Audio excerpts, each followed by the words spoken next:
Hello everyone. Last class में हम बात कर रहे थे कॉमन डिजीजेस में से हमने एक डिजीज की बात की थी, टाइफॉइड के बारे में हमने देखा था और हमने एनसीईआरटी यहाँ तक का रीड कर लिया था। मैरी मेलोन या टाइफॉइड मैरी के बारे में लास्ट में हम डिस्कस कर रहे थे। तो अब हम आगे नेक्स्ट डिजीजेस पे बात करेंगे, न्यूमोनिया, कॉमन कोल्ड, इनको देखेंगे। चलिए देखते हैं। लास्ट क्लास में हम बात कर रहे थे टाइफाइड के बारे में, हम डिस्कस कर रहे थे। सेम पैटर्न हम बाकी डिजीजेस के लिए भी फॉलो करने वाले हैं। इसी पैटर्न को हम कंटिन्यू करेंगे। जितनी भी डिजीजेस है हमारे सिलेबस में, जो कॉमन डिजीज वाली कैटेगरी है, उतना ही डिटेल देखेंगे। सबसे पहले हम बात करेंगे, जैसे टाइफाइड फीवर में हमने बात की थी, साल्मोनेला टाइफी की वजह से होता है, जो कि एक बैक्टीरिया है। मोड ऑफ ट्रांसमिशन क्या होता है? Through contaminated food and water. आपको यह भी याद रखना है, लास्ट में हमारे काम आएगा कि कौन सी वाटर बोर्न डिजीजेस है, कौन सी एयर बोर्न डिजीजेस है, कौन सी वेक्टर बोर्न डिजीजेस है। इस तरह की कुछ क्वेश्चंस भी हम डिस्कस करने वाले हैं। फिर हमने बात की थी अफेक्टेड ऑर्गन्स की बात करेंगे तो स्मॉल इंटेस्टाइन की बात की थी हमने। Small intestine basically primary target site है, वहां से अदर ऑर्गन्स तक जा सकता है थ्रू सर्कुलेटरी पाथवे, ब्लड के थ्रू। इसके अलावा सिम्टम्स जो हमने देखे थे, वो हमने देखा था कि सस्टेन्ड हाई फीवर, लगातार हाई फीवर बना रहता है इसमें, 39 से 40 डिग्री सेंटीग्रेड की बात करेंगे। उसकी वजह से वीकनेस और हेडेक आपको दिखाई देता है। इसके अलावा जीआईटी को टारगेट करता है, उसकी वजह से कॉन्स्टिपेशन हो सकता है, स्टोमक पेन और लॉस ऑफ एपिटाइट भी आपको यहाँ पे देखने को मिलता है। सीवियर केसेस कुछ डिजीज में मेंशन किए गए हैं, जैसे यहाँ बात करेंगे इंटेस्टिनल परफोरेशन एंड, जिसकी वजह से क्या होगा, इंटेस्टाइन में छेद हो जाएंगे और जो सेल है वो काम नहीं करेगी, डैमेज हो जाएगी, सेल डेथ हो सकती है, उसकी वजह से ओवरऑल डेथ भी आपको देखने को मिल सकती है। टेस्ट के लिए विडाल टेस्ट की बात करेंगे। इसके अलावा हम बात करते हैं यहाँ पे, जो हम कल डिस्कस कर रहे थे, मैरी मेलोन के बारे में भी थोड़ी सी बात कर लेते हैं। मैरी मेलोन या टाइफॉइड मैरी, मैरी मेलोन, इसको हमने क्या निकनेम दिया है? टाइफॉइड मैरी, टाइफॉइड मैरी की बात करेंगे। क्या याद रखना है? ये प्रोफेशन से क्या थी? कुक थी और carrier for typhoid many years तक इन्होंने पे एज अ कैरियर, बहुत सारे लोगों को इनकी वजह से ये डिजीज देखने को मिलती है। आइए, ये हमने फर्स्ट डिजीज देख लिया, सेकंड डिजीज की बात करते हैं हम। नेक्स्ट डिजीज जो हमारे सिलेबस में है, that is pneumonia. Next disease जो हम डिस्कस करने वाले हैं वो कौन सी डिजीज है? न्यूमोनिया की बात करेंगे। सेम पैटर्न फॉलो करेंगे। सबसे पहले हम क्या देखेंगे? न्यूमोनिया का पैथोजन की, किस पैथोजन की वजह से आपको न्यूमोनिया हो रहा है। तो सबसे पहले बात करेंगे हम पैथोजन के बारे में। पैथोजन में क्या क्या याद रखना हमें? एक तो स्ट्रेप्टोकोकस, जो हम सबसे पहले बात करेंगे वो किसकी बात करेंगे? स्ट्रेप्टोकोकस की, स्ट्रेप्टोकोकस न्यूमोनी।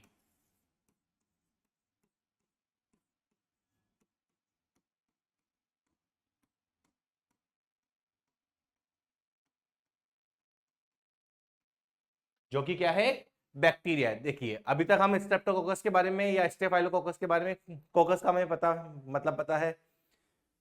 स्टेप्टो और स्टेफाइलो का डिफरेंस हमने देखा था कि अगर वो चेन फॉर्म में है तो स्टेप्टो, अगर बंच फॉर्म में तो स्टेफाइलो। इसके अलावा स्टेफाइलो की बात हमने अलेक्जेंडर फ्लेमिंग के वहां की थी, जब हम पेनिसिलिन की डिस्कवरी कर रहे थे। इसके अलावा जब हम स्ट्रेप्टोकाइनेज की बात करते हैं, जो कि क्लॉट बस्टर है, वहां पे भी हमने स्ट्रेप्टोकोकस की बात की है।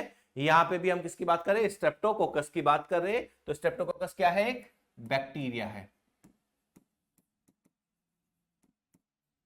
यहां तक दिक्कत नहीं होती बच्चों को। कई बार क्या होता है कि हम इसमें एक और बैक्टीरिया की बात करते हैं, दैट इज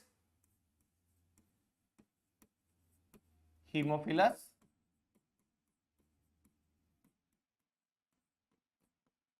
इन्फ्लुएंजा। अब इन्फ्लुएंजा जो होता है वो इन्फ्लुएंजा वायरस की वजह से होता है, वो एक सेपरेट डिजीज है। यहां हम बात करें बेसिकली सिम्टम्स के बेसिस पे तो थोड़ा सा मैच करते, इसलिए हीमोफिलस इन्फ्लुएंजा नाम इसको दिया गया। हीमोफिलस इन्फ्लुएंजा क्या है? एक बैक्टीरिया है।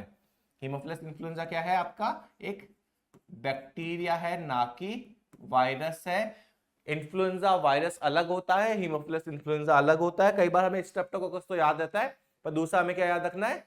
हीमोफिलस इन्फ्लुएंजा की भी बात करनी है, ठीक है। तो ये दोनों आपको पैथोजन याद रखने। इसके बाद अगर मैं बात करूं मोड ऑफ ट्रांसमिशन कि ये इंफेक्शन कैसे फैलता है, तो यहां जो मोड ऑफ ट्रांसमिशन है वो क्या है?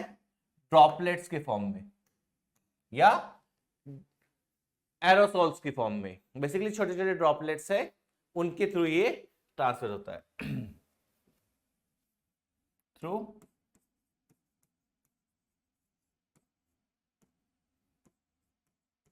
एरोसोल्स और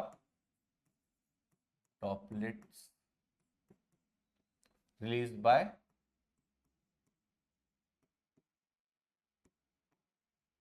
इन्फेक्टेड पर्सन। क्या हो सकता है? ड्रॉपलेट्स हो सकती है, या फिर हम बात कर सकते हैं एरोसोल्स, वही छोटे छोटे ड्रॉपलेट्स, वो इन्फेक्टेड पर्सन। अब दो तरीके हैं, अगर आप इन्फेक्टेड पर्सन की क्लोज प्रॉक्सिमिटी में है तो ये डायरेक्टली रिलीज होके वहां पे आप तक पहुंच सकते हैं, या फिर जो आपके पास बात करेंगे शेयरिंग ग्लासेस एंड यूटेंसिल्स, और भी बहुत सारी चीजें हो सकती है विथ इन्फेक्टेड पर्सन, उसके थ्रू भी स्प्रेड कर सकता है। तो हमने क्या बात की? थ्रू एरोसोल और droplet release by infected person, की एरोसोल या ड्रॉपलेट एक इन्फेक्टेड पर्सन अगर रिलीज करेगा तो वहां से भी स्प्रेड कर सकता है, और sharing glasses and utensils with the infected person, तो डायरेक्टली भी इनहेल किया जा सकता है और किसी ऑब्जेक्ट के थ्रू। अब वो डिपेंड करता है कि ऑब्जेक्ट के ऊपर कितना पुराना है, कितनी देर तक वो रह सकता है। वो अलग अलग बैक्टीरिया वगैरह अलग अलग वायरसेस के लिए ड्यूरेशन जो हो सकता है वो अलग अलग हो सकता है। बट एक चीज आपने कॉमनली सुनी होगी कि अगर कोई पर्सन को इन्फेक्टेड है तो आपको उससे थोड़ा सा डिस्टेंस मेंटेन करना है बेसिकली, और अगर आप क्लोज प्रॉक्सिमिटी में हैं तो आपको मास्क वगैरह प्रॉपर वेयर करने, ताकि जो डायरेक्ट एरोसोल वगैरह जा रहे हैं उनसे आप बच सके, ठीक है। तो यहां हम बात कर रहे हैं थ्रू एरोसोल और droplet release by infected person और sharing glasses and utensils with the infected person, इस तरीके से ये स्प्रेड हो सकता है। नेक्स्ट पॉइंट हमने देखा था अफेक्टेड ऑर्गन, तो यहां पे भी हम किसकी बात करेंगे कि कौन सा ऑर्गन है जो अफेक्टेड है।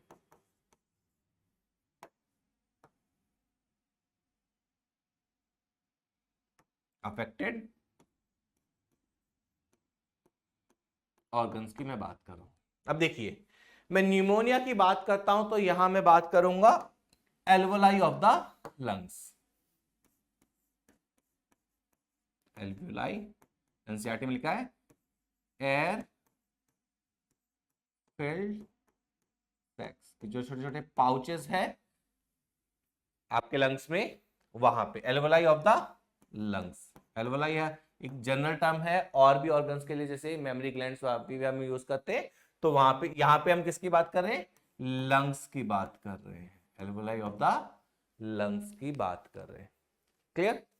अब होता क्या है इसमें कि जब एल्वोलाई में अगर हम बात करें न्यूमोनिया के केस में, तो एल्वोलाई में आपको पता है कि गैसेस का एक्सचेंज होता है, और वहां पे गैसेस एक्सचेंज होता है तो वहां पे आपको म्यूकस वगैरह देखने को मिलता है, ताकि सरफेस थोड़ी सी मॉइस्ट बनी रहे, तो ज्यादा नहीं।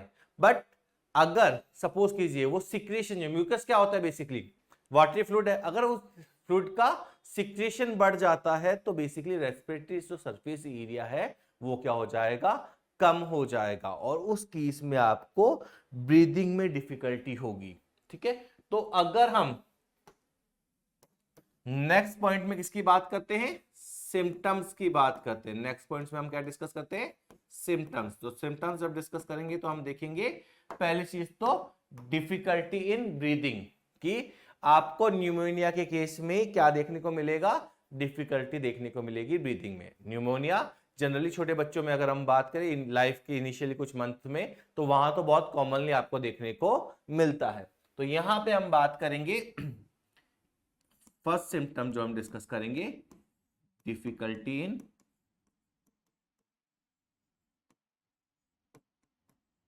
इन ब्रीदिंग, कि ब्रीदिंग में बहुत दिक्कत हो रही है। लॉजिक आपको समझ आ चुका है, क्योंकि अगर फ्लूइड वहां पे ज्यादा है, म्यूकस वगैरह वहां पे ज्यादा है, तो रेस्पिरेशन के लिए जो सरफेस एरिया है वो बेसिकली कम अवेलेबल है। अब एक्सचेंज होने में थिकनेस बढ़ गई है तो एक्सचेंज होने में ज्यादा टाइम लगेगा, तो वहां पे रेस्पिरेशन में थोड़ी सी दिक्कत देखने को मिलेगी। इसके अलावा सिम्टम्स की बात करें तो 4 सिम्टम्स और मेंशन किए गए हैं। एक है फीवर, दूसरा हम बात करेंगे चिल्स। चिल्स क्या होते हैं? चिल्स का मतलब बेसिकली हमने लास्ट क्लास में कुछ सिम्टम्स देखे थे, जैसे सस्टेन हाई फीवर। अब यहाँ पे सिर्फ हम फीवर की बात कर रहे हैं, ठीक है। चिल्स का मतलब होता है जैसे आपको शिवरिंग होके बहुत ऐसे कई बार फील होता है, मलेरिया के केस में भी या बाकी डिजीज में भी, स्पेशली मलेरिया में बहुत इंटेंस फील होता है कि आपको लग रहा है कि बहुत ज्यादा ठंड लग रही है, या फिर वेदर बाहर गर्मी है पर आपको फिर भी बहुत ज्यादा ठंड लग रही है, शिवरिंग हो रही है इंटरनल, तो वहां पे और फीवर आ रहा है, that is known as chills वाली कंडीशन, ठीक है। इसके अलावा और सिम्टम देखें तो कफ होगा, और हम किसकी बात करेंगे, हेडेक की। तो कुछ सिम्टम्स की हम बात कर रहे हैं जो एनसीईआरटी मेंशन करती है, difficulty in breathing, fever, chills, cough and headache. ये सिम्टम्स हमें किसके केस में याद रखने, न्यूमोनिया के केस में याद रखने। जबकि हमने टाइफाइड के केस में क्या किया था, 6 सिम्टम्स याद किए थे। सस्टेन हाई फीवर 39 to 40, इसके अलावा headache, weakness, constipation, stomach pain, और लास्ट जो था हमारा वो था लॉस ऑफ एपिटाइट। यहां हम रेस्पिरेटरी सिस्टम से रिलेटेड डिफिकल्टी इन ब्रीदिंग हो रही है, फीवर हो रहा है, चिल्स हो रहा है, कफ है और हेडेक है। आइए नेक्स्ट देखते हैं, सीवियर केस की बात करते हैं कि सीवियर केस में क्या होगा।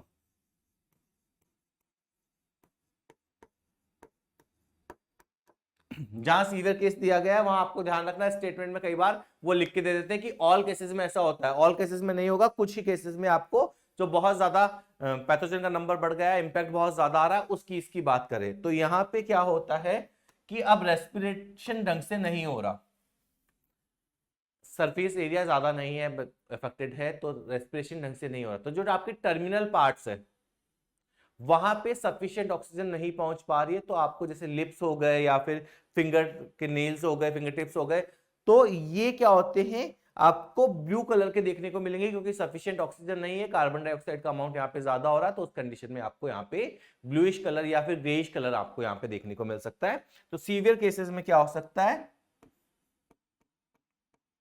लिप्स एंड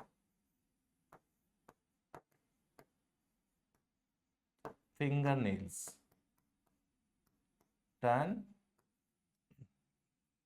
ब्लू टू, या फिर हम बोल सकते हैं grey to bluish in colour.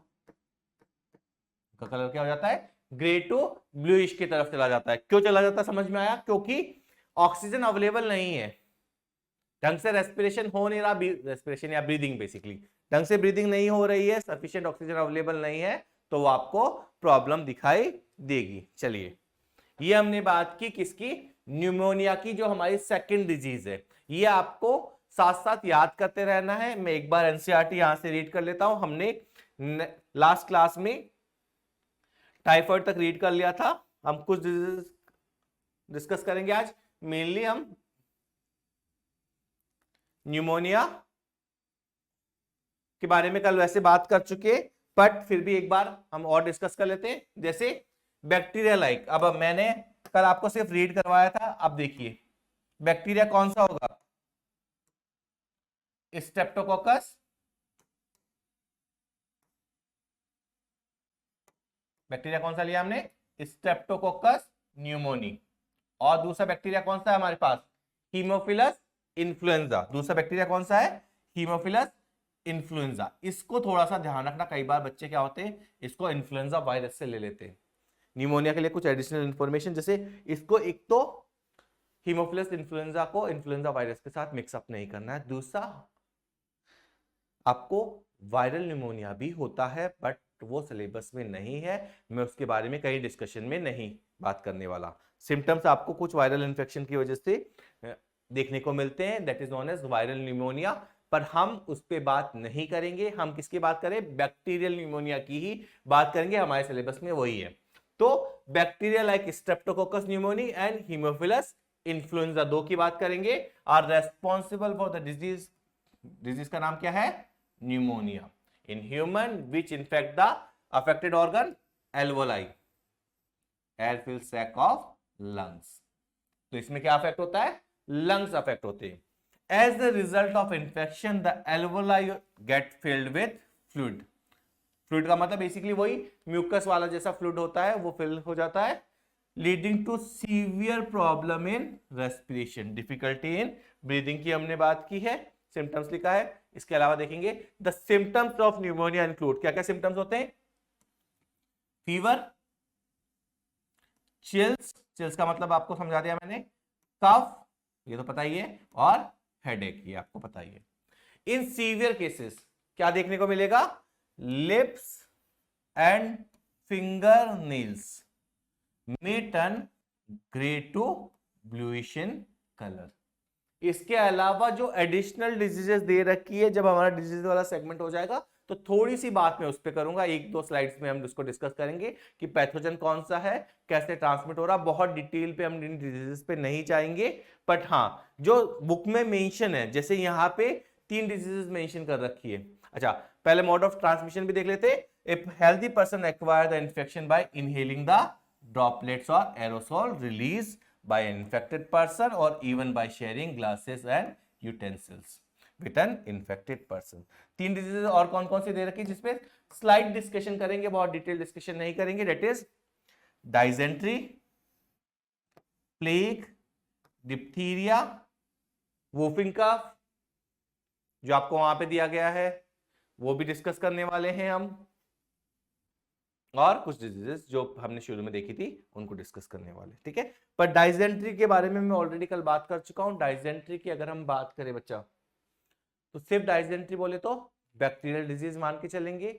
अगर अगर आपको ये बोला जाए कि अमीबिक डाइजेंट्री, तो वो प्रोटोजोआ से होने वाली डिजीज है। इस चीज के लिए थोड़ा सा क्लियर रहना कि शुरू में जैसे हम कई बार गड़बड़ कर देते हैं, जल्दी जल्दी में क्वेश्चंस देखते हैं, तो हमने इसको शुरू में भी डिस्कस किया था कि अगर डाइजेंट्री बोले तो बैक्टीरियल, अगर अमीबिक डाइजेंट्री बोले तो वो कौन सी डिजीज होगी? आपका प्रोटोजोआ से होने वाली डिजीज की बात करेंगे। चलिए एक डिजीज और देखते हैं हम, कॉमन कोल्ड। ये तो हम सबको कभी ना कभी हुआ ही होता है, तो इसके बारे में थोड़ी सी बात कर लेते हैं। नेक्स्ट कौन से डिजीज के बारे में बात करेंगे हम? Common cold. तो हमें होता ही रहता है, ठीक है, इसलिए नाम क्या है? कॉमन है, कॉमन कोल्ड। वही चीज कि सबसे पहले क्या देखेंगे? पैथोजन। फर्स्ट जो चीज हम डिस्कस करने वाले हैं वो क्या डिस्कस करने वाले हैं? पैथोजन क्या होता है और कॉमन कोल्ड का पैथोजन। देख जस्ट ए मिनट, मुझे भी ऐसा लग रहा है कि कॉमन कोल्ड हो ही गए।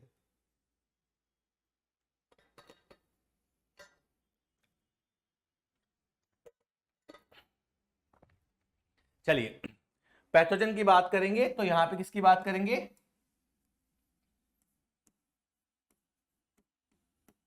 Rhino virus. जो ग्रुप है वो कौन सा रिस्पॉन्सिबल है? राइनो वायरस, ठीक है। ये तो कॉमन कोल्ड किससे होने वाली डिजीज है? वायरल डिजीज है, ना कि बैक्टीरियल डिजीज है। पहली चीज तो हमें ये याद रखनी है। फिर हम बात कर लेते हैं सेकंड मोड ऑफ ट्रांसमिशन की, कैसे इंफेक्शन होता है। तो आपको पता है कि आपके आसपास में किसी को अगर इन्फेक्शन है तो बहुत जल्दी आपको भी होने के चांसेस रहते हैं। क्या तो कैसे होगा? आइदर जो आपके ड्रॉपलेट्स है, ड्रॉपलेट्स और एरोसोल्स की बात करें, रिलीज बाय इन्फेक्टेड पर्सन, किसी इन्फेक्टेड पर्सन ने रिलीज किया, इसको आपने क्या किया? Are directly inhaled.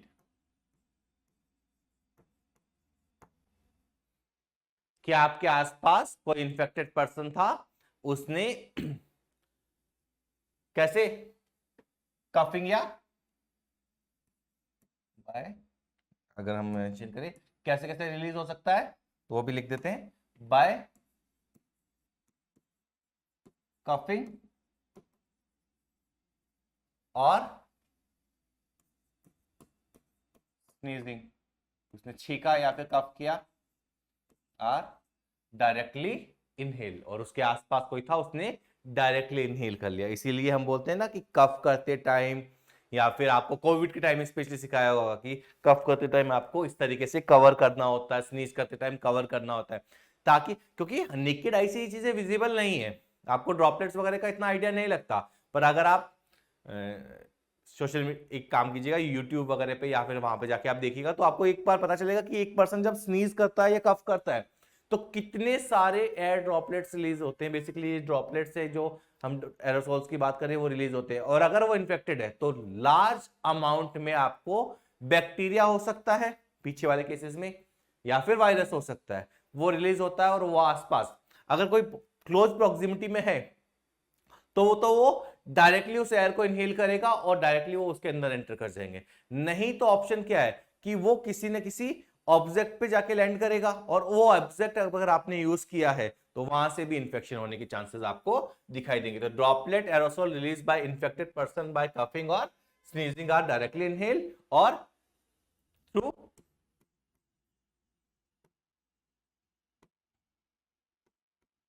Contaminated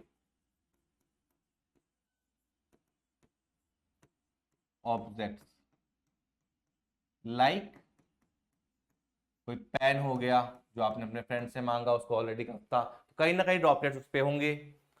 books हो गई, कप्स हो गए, जैसे डोर नोब, एलिवेटर में, लिफ्ट में जो हम बात करते हैं उसके बटन्स, तो ये सब चीजें क्या है ना आपको थोड़ा सा ध्यान रखना है कि जब भी पॉसिबल हो और इस तरह का गेट हो तो हमेशा आपको एल्बो से या शोल्डर से ओपन करना है। पब्लिक अगर कोई यूज वाली चीज है तो आपको हमेशा कोशिश करनी है उस गेट को, उस डोर को आप क्या करें, एल्बो से या शोल्डर से ओपन करें। क्योंकि हाथ का दिक्कत क्या है कि हम हर जगह टच करते हैं, उसके बाद इन्हीं से कुछ खा लेते हैं, या फिर अगर नहीं भी आप कंज्यूम करें तो कई बार हम अननोइंगली फेस पे, नोज पे या फिर लिप्स पे उसको टच करते, तो वहां से इन्फेक्शन होने के चांसेस हमेशा रहते हैं। तो आप इन चीजों को थोड़ा सा प्रिजर्व कर सकते हैं। कैसे कैसे? पेन, बुक्स, या फिर जैसे कंप्यूटर की बात करें कीबोर्ड, अगर कॉमन बहुत सारे लोग यूज कर रहे हैं,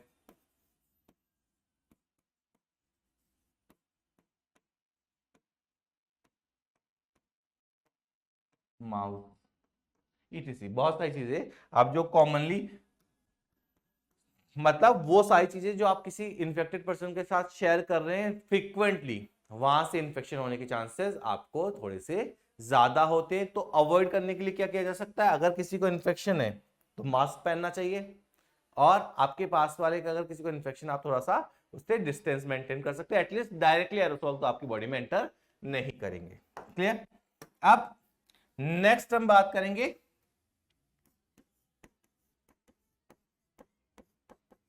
अफेक्टेड ऑर्गन्स की।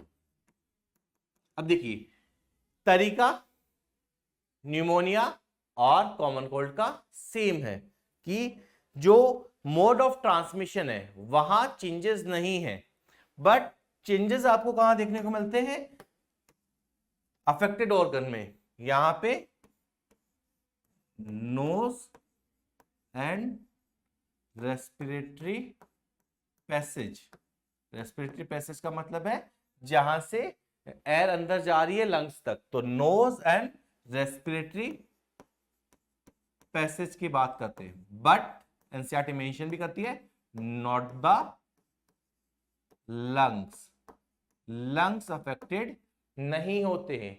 नोज और रेस्पिरेटरी पैसेज आपको फिर भी अफेक्टेड देखने को मिलेगा, पर यहां से लंग्स जो है वो अफेक्टेड नहीं होते हैं, ये चीज हमें ध्यान रखनी है, ठीक है। जबकि पीछे हमने बात की, या फिर मैं ये बोल सकता हूं कि अपर रेस्पिरेटरी पैसेज, मैं इसको और क्या बोल सकता हूं कि जो ऊपर वाला रेस्पिरेटरी पैसेज है, नोज के आसपास का एरिया है, वहां पे आपको इन्फेक्शन ज्यादा देखने को मिलेगा। लोअर पार्ट में एल्वोलाई वहां पे आपको इतना इन्फेक्शन देखने को नहीं मिलता है। कॉमन कोल्ड में वहां पे कोई डैमेज नहीं होता है लंग्स में, जबकि न्यूमोनिया में लंग्स खराब होते हैं, ठीक है। तो ये आपको थोड़ा सा डिफ्रेंशिएट करने के काम आएगा, तो ये भी याद रखना है, nose and respiratory passage but not the lungs की बात कर रहे हैं। अब हम बात करें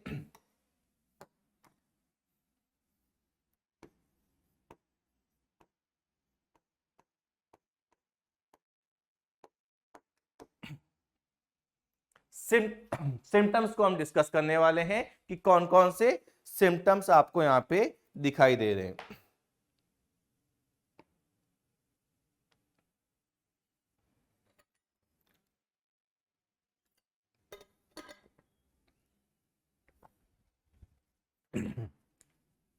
तो एक चीज तो कि जो हम कॉमन कोल्ड के लिए मेडिसिन वगैरह ले रहे हैं, उसके एस्पेक्ट में अगर बात करें तो पहली बात तो कॉमन कोल्ड के जो सिम्टम्स होते हैं वो यूजुअली 3 to 7 डे तक होते हैं। Usually last for 3 to 7 days. इसके बाद वो अपने आप ही ठीक हो जाते हैं और हमारे पास इसके लिए कोई स्पेसिफिक मेडिसिन नहीं है। बेसिकली हम कई बार क्या करते हैं, एक गलती करते हैं कि हम एंटीबायोटिक्स कंज्यूम कर लेते हैं। कई बार एंटीबायोटिक्स कंज्यूम कर लेते हैं, तो आपको एक पॉइंट नोट डाउन करके पहले से याद रखना है, antibiotics are not effective against common cold. तो आगे से एंटीबायोटिक्स तो कॉमन कोल्ड के लिए नहीं खानी है। Antibiotics are not effective against common cold. क्या बोला हमने कि कॉमन कोल्ड के अगेंस्ट एंटीबायोटिक काम नहीं करेगी। क्यों नहीं करेगी? क्योंकि कॉमन कोल्ड क्या है, एक वायरल डिजीज है और वायरस के अगेंस्ट एंटीबायोटिक्स काम नहीं करती है, ठीक है। तो ये हमें ध्यान रखना है, बहुत पहले क्वेश्चन पूछा भी गया है। तो आगे से एंटीबायोटिक तो नहीं खानी है कॉमन कोल्ड के लिए। हाँ, जो हम मेडिसिन यूज कर रहे हैं वो क्या करती है, बेसिकली हमें सिम्टोमेटिक रिलीफ देती है कि कोई सिम्टम है तो वहां से हमें थोड़ा सा आराम मिल जाए उस सिम्टम को, या फिर वो जो इम्पैक्ट आ रहा है उस इम्पैक्ट को हम ठीक कर देते। बाकी वायरस जो है उसको हमारा इम्यून सिस्टम खुद ही टैकल कर लेता है 3 to 7 डेज के अंदर, तो वहां पे दिक्कत नहीं आती है। सिम्टम्स की अगर हम बात करें तो कुछ सिम्टम्स हम डिस्कस कर लेते हैं। नेजल कंजेशन,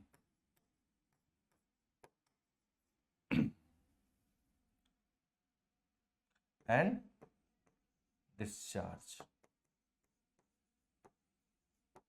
इसको समझते हैं। नेजल कंजेशन एंड डिस्चार्ज का मतलब ये होता है कि कई बार आपने देखा होगा कि हमारा नाक बिल्कुल बंद हो गया है, ऐसे डिफिकल्टी इन ब्रीदिंग लग रही है कि सांस लेने। अब डिफिकल्टी इन ब्रीदिंग मैंने वहां पे भी लिखवाया आपको न्यूमोनिया में, पर वो अलग चीज है, वहां पे लंग्स लेवल पे दिक्कत है। यहाँ पे क्या हो रहा है, हम सांस ले ही नहीं पा रहे, एयर का जो पैसेज है वो ब्लॉक हो रहा है यहाँ पे, क्योंकि कई बार म्यूकस सिक्रेशन ज्यादा हो जाता है, थिक म्यूकस की वजह से जो पैसेज है, या फिर अगर थोड़ा बहुत स्वेलिंग भी आई है, जनरली स्वेलिंग नहीं होती बट हम नॉर्मल कंडीशंस में, तो म्यूकस की वजह से वो पैसेज जो है वो ब्लॉक हो गया, तो आपको ब्रीदिंग में डिफिकल्टी आ रही है, या फिर म्यूकस जो है वो बहुत ज्यादा वाटरी हो गया, दैट इज डिस्चार्ज की बात करेंगे। तो नेजल कंजेशन हो सकता है, डिस्चार्ज हो सकता है। इसके अलावा जैसे अभी मुझे हो रहा है थोड़ा सा सोर थ्रोट की हम बात करेंगे कि गले में ऐसा लग रहा है कि थोड़ा सा खराश है या फिर जल रहा हो, थोड़ा सा हल्का सा पेन हो, लेयर जो है वो थोड़ा सा रैप्चर इन्फ्लामेट कर गई हो, दैट इज सोर थ्रोट की बात करते हैं। इसकी वजह से जो आपकी वॉइस है वो थोड़ी सी अफेक्ट होती है, that is known as hoarseness, कर्कश, बेसिकली थोड़ा सा हैवी वॉइस की तरफ चला जाता है या थोड़ा सा साउंड में आप देखोगे थोड़ा सा चेंज आता है, दैट इज हॉर्सनेस की बात करेंगे। इसके अलावा अगर हम और सिम्टम्स की बात करें तो और सिम्टम्स आपको क्या देखने को मिलेगा? नेजल कंजेशन हो गया, डिस्चार्ज हो गया, हॉर्सनेस हो गई। इसके अलावा आपको टायर्डनेस देखने, हेडेक देखने को मिल सकता है। हेडेक हो सकता है कोल्ड में, कई बार आपको देखने को मिलता है। इसके अलावा आपको क्या देखने को मिल सकता है?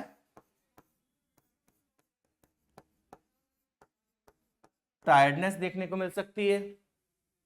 तो ये कुछ सिम्टम्स जो है वो हम डिस्कस करने वाले हैं कि कॉमन कोल्ड में क्या क्या होता है। एक पॉइंट जो मैंने आपको बताया वो हमेशा याद रखना कि एंटीबायोटिक्स यहाँ पे इफेक्टिव नहीं होती है। एंटीबायोटिक्स अगर इफेक्टिव नहीं होगी तो यहाँ पे आपको एंटीबायोटिक्स लेने का कोई मतलब नहीं, क्योंकि ये वायरस से होने वाली डिजीज है। हाँ, बाकी के लिए अगर हम बात करें तो वहां पे एंटीबायोटिक इफेक्टिव है। एक बार हम एनसीईआरटी रीड कर लेते हैं। देखिए,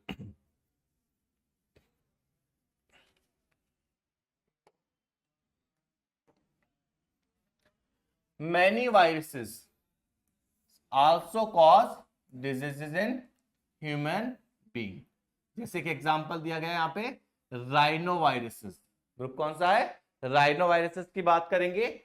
represent one such group. Just a minute.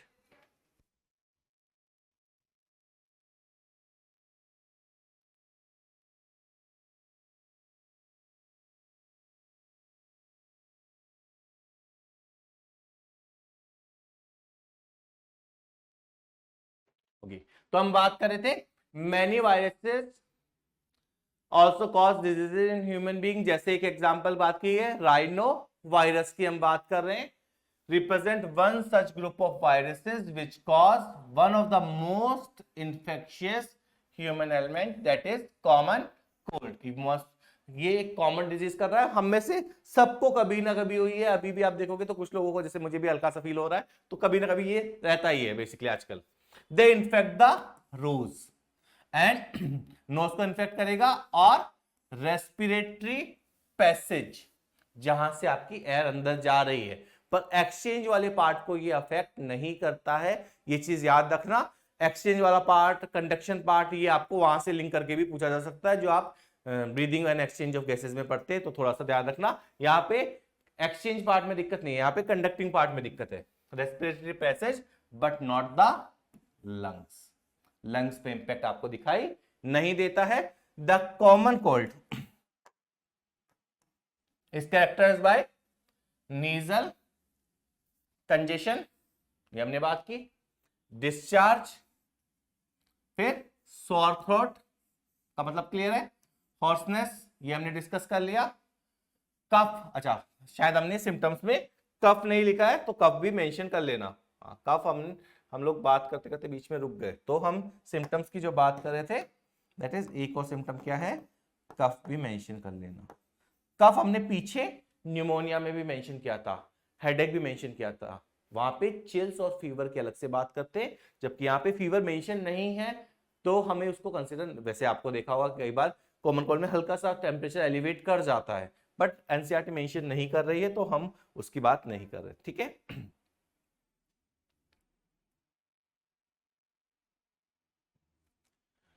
Hoarseness, cough, headache, इसके अलावा tiredness which usually last for 3 to 7 days, मतलब 3 से 7 दिन में ये अपने आप ठीक हो जाता है। वीकनेस और टायर्डनेस में डिफरेंस ये होता है कि वीकनेस में बेसिकली काम करने की कैपेसिटी नहीं है, आप चाहते हो पर एनर्जी नहीं है। टायर्डनेस में बेसिकली मन ही नहीं है, वो वाला अगर हम रफ या फिर सुपरविजन समझे तो यही डिफरेंस होता है। ठीक है, ड्रॉपलेट्स, कैसे इन्फेक्शन हो रहा है? ड्रॉपलेट्स रिजल्टिंग फ्रॉम कफ और sneeze of an infected person are either inhaled directly, कि अगर आप क्लोज प्रोक्सिमिटी में है तो आप क्या करोगे? ड्रॉपलेट्स को डायरेक्टली इनहेल कर सकते हो।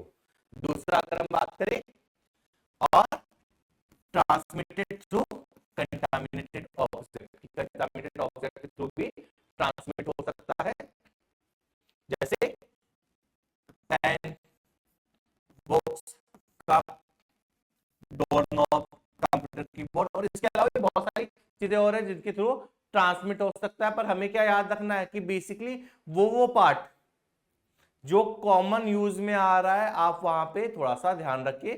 थोड़ा सा पर्सनल हाइजीन हमने बात की थी, डिस्कस किया था, पर्सनल हाइजीन और पब्लिक हाइजीन की अगर हम बात करें,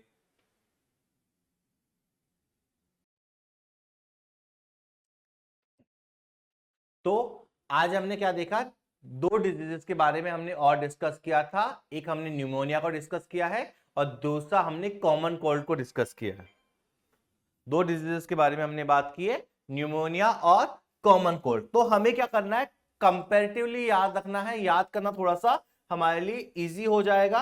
अब एक बार जो मैंने आपको हेडिंग्स बताई थी कि किस किस हेडिंग के अंदर हम पढ़ेंगे, उसी से अब हम क्या कर रहे हैं? सिर्फ सिंपली रिकॉल करने की कोशिश कर रहे हैं कि जो इन्फॉर्मेशन अब तक हमने पढ़ी है। डिजीज, जैसे पहली में डिजीज की 3 डिजीज अब तक हमने डिस्कस की है। पहला डिजीज था आपका टाइफाइड, दूसरा न्यूमोनिया, तीसरा कॉमन कोल्ड। तो पैथोजन की बात करूं तो टाइफाइड के लिए साल्मोनेला टाइफी जो कि एक बैक्टीरिया है, ऐसे ही न्यूमोनिया के लिए Streptococcus pneumoniae and Haemophilus influenza जो कि दोनों क्या है? बैक्टीरिया है। और तीसरा कॉमन कोल्ड के लिए जो पैथोजन है डेट इज राइनो वायरस। तो दो बैक्टीरियल डिजीज, एक वायरस डिजीज की हमने वायरल डिजीज की बात की। मोड ऑफ ट्रांसमिशन, जैसे पहला हमने देखा टाइफाइड, तो टाइफाइड के लिए क्या करेंगे? Through contaminated food and water. जबकि बाकी दोनों के लिए हमने डिस्कस किया है कि क्या होता है mode of transmission? Through droplets या एरोसोल के थ्रू। अब वो डायरेक्टली इनहेल भी की जा सकती है अगर आप क्लोज प्रोक्सिमिटी में है, या फिर आपको क्या करना पड़ेगा? दूसरे जो यूटेंसिल्स वगैरह हैं, ऑब्जेक्ट्स हैं, वहां के थ्रू भी वो ट्रांसफर हो सकती है। तीसरा अफेक्टेड ऑर्गन। अब अफेक्टेड ऑर्गन में हम क्या बात करेंगे कि जो पहला है आपका टाइफाइड, उसमें हमने स्मॉल इंटेस्टाइन की बात की और वहां से दूसरे पार्ट तक वो माइग्रेट करता है। जबकि दूसरा हम न्यूमोनिया की बात करें तो वहां पे लंग्स अफेक्ट होते हैं। तीसरा जो आपका कॉमन कोल्ड था वहां अपर रेस्पिरेटरी पैसेज या फिर रेस्पिरेटरी पैसेज और नोज की बात करेंगे। सिम्टम्स, अब अगर सिम्टम्स की बात करें तो जैसे हमने टाइफाइड है, टाइफाइड में सिम्टम्स क्या देखे थे? 6 सिम्टम्स की बात की थी, तो नंबरिंग से थोड़ा सा आइडिया रहता है। जैसे हमने डिस्कस किया था sustain high fever 39 to 40 degree centigrade, weakness, headache, इसके अलावा कॉन्स्टिपेशन, स्टमक पेन और लॉस ऑफ एपिटाइट की बात की थी। सेम अगर मैं बात करूं आपका न्यूमोनिया के केस में डिफिकल्टी इन ब्रीदिंग या रेस्पिरेशन में प्रॉब्लम आती है। इसके अलावा fever, cough, chills and headache आपको देखने को मिलता है। नेक्स्ट अगर हम बात करें जो आपका सेकेंड पार्ट जो कॉमन कोल्ड है, वहां पे हम देखेंगे नेजल कंजेशन एंड डिस्चार्ज की बात करेंगे, आप हॉर्सनेस की बात करोगे, सॉर थ्रॉट की बात करोगे, इसके अलावा टायर्डनेस, कफ जो अभी हमने मिस कर दिया था, और हेडेक की बात करने वाले हैं वहां पे। तो सीवियर केसेस हमने अब कॉमन कोल्ड के लिए हमने बढ़ा कि 3 से 7 दिन में अपने आप ठीक हो जाता है, तो वहां पे किसी तरह का सीवियर केस आपको देखने को नहीं मिलता है। बट अगर हम फर्स्ट केस जो टाइफाइड है वहां पे क्या होगा? इंटेस्टाइन में परफोरेशन हो जाते हैं, तो उसकी वजह से प्रॉब्लम हो जाती है और डेथ हो सकती है। ऐसे ही जो न्यूमोनिया है उसमें भी डेथ हो सकती है। कैसे कि कई बार सीवियर केसेस में हो सकती है। और जो आपके टर्मिनल पार्ट है, बेसिकली लिप्स हो गए या फिंगर नेल्स वगैरह हो गए, वो grey to bluish in colour हो जाते हैं। तो अभी हम इतना ही कवर करेंगे। नेक्स्ट क्लास में हम बात करने वाले हैं जो आपका मलेरिया वाला सेगमेंट है। और मलेरिया बहुत वैल्यूएबल डिजीज है, बहुत सारे क्वेश्चंस आपको पूछे गए हैं, बहुत सारा मतलब ऑब्जेक्टिव पॉइंट ऑफ व्यू से हम एग्जाम में देखिए। पर मलेरिया में एक चीज याद रखनी है कि पहले के सिलेबस में बहुत ज्यादा डिटेल अवेलेबल थी, तो हमें उतना डिटेल में मलेरिया के बारे में डिस्कशन नहीं करना है। पर एनसीईआरटी में जितना भी मेंशन है उन फॉर्म्स को हम जरूर डिस्कस करेंगे। तो नेक्स्ट क्लास में हम मलेरिया पे बात करेंगे। यहां तक एक बार एनसीईआरटी रीड कीजिएगा और यहां तक की इंफॉर्मेशन को याद कीजिएगा।